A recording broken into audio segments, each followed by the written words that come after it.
Moi je m'appelle Malo Durand, je suis professeur de lettres, je suis organisateur du festival de BD de Brest et puis je suis scénariste depuis peu puisque Jazz Lieutenant c'est mon premier album à paraître après un certain nombre de petites histoires publiées dans la revue brestoise Casier.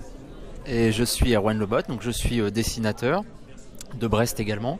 Moi je suis passé par l'école des Beaux-Arts d'Angoulême il y a quelques années et par la suite j'ai plutôt fait de l'urban sketching, des carnets de voyage, etc.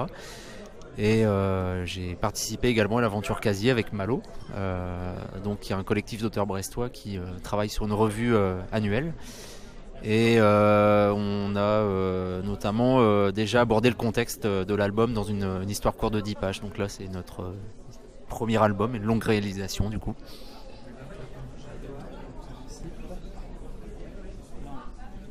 Oui, on est à la fin de la Première Guerre mondiale. Les États-Unis rentrent en guerre. Et donc les Américains débarquent massivement en Bretagne, à Brest et à Saint-Nazaire, qui sont les deux ports choisis par le commandement américain pour déployer leurs troupes en France.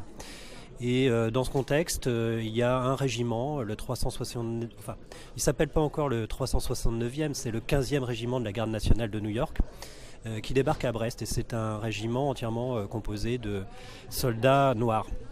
Et parmi ces soldats, il y a des musiciens prestigieux qui ont déjà fait leur place dans le Broadway de l'époque, qui forment la fanfare de ce régiment. Et ils sont menés par James Reese Europe, qui est un chef d'orchestre très connu à New York à cette époque-là, et qui a choisi de s'engager dans l'armée parce qu'il pense que le fait de s'engager, d'éventuellement verser du sang sur les champs de bataille va permettre de faire évoluer la condition de sa communauté aux États-Unis. Il se trouve que le commandement américain refuse que ces soldats noirs aillent au front. Ils les ont fait venir pour effectuer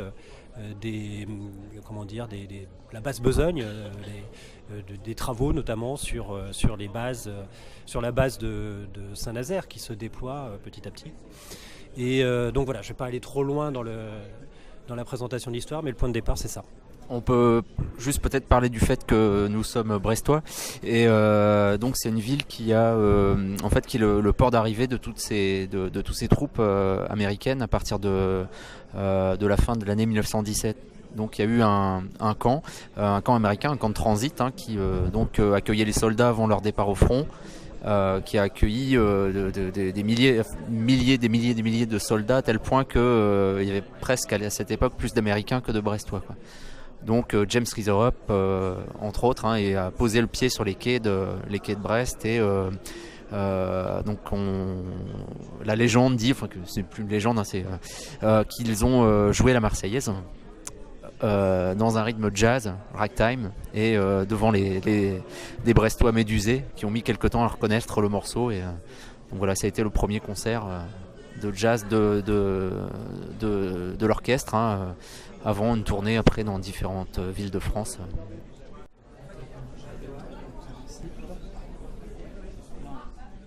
La Cinémathèque de Bretagne, qui se situe à Brest, a montré assez régulièrement des images de ces soldats américains et notamment de ces soldats noirs qui à ce moment-là sont dockers, ils effectuent des travaux de force, etc. Donc ça, c'est des images que j'ai vues.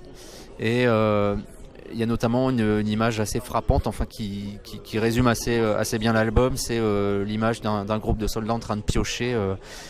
Ils construisent une route simplement sous l'œil d'un gradé blanc américain nonchalamment quasiment assoupi sur un mur. Donc il y a déjà la thématique de l'album, donc, sur des images historiques de notre propre ville. Donc ça a été un déclencheur.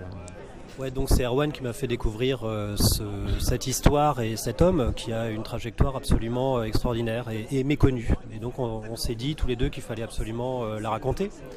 On va pas dévoiler l'intégralité de son parcours, mais c'est quelqu'un qui a une vie très intense, assez extraordinaire, et disons que ça se termine un peu tragiquement, et de manière assez absurde. Voilà.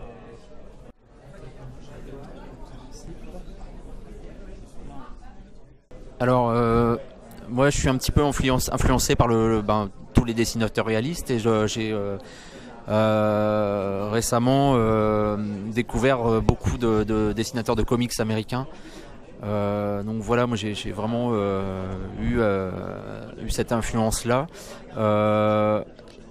D'ailleurs, avec le coloriste qui a travaillé de façon numérique, voilà, on avait quand même quelques références dans le comics américain.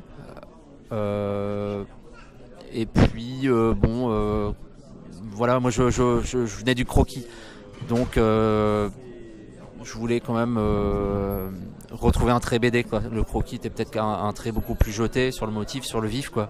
Voilà, donc moi j'ai travaillé un peu notamment pour les décors, donc j'ai modélisé beaucoup de décors par informatique, voilà, j'ai inclus les personnages, etc. Donc c'était vraiment un travail d'atelier par rapport à ce que j'avais pu faire auparavant, qui était un dessin beaucoup plus libre en fait.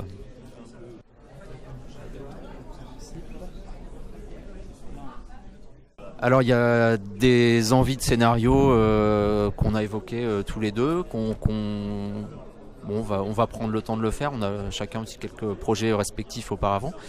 On va continuer l'aventure de la revue brestoise Casier. Donc moi je vais en fait signer 2 histoires dans le prochain numéro qui paraîtra en septembre 2019.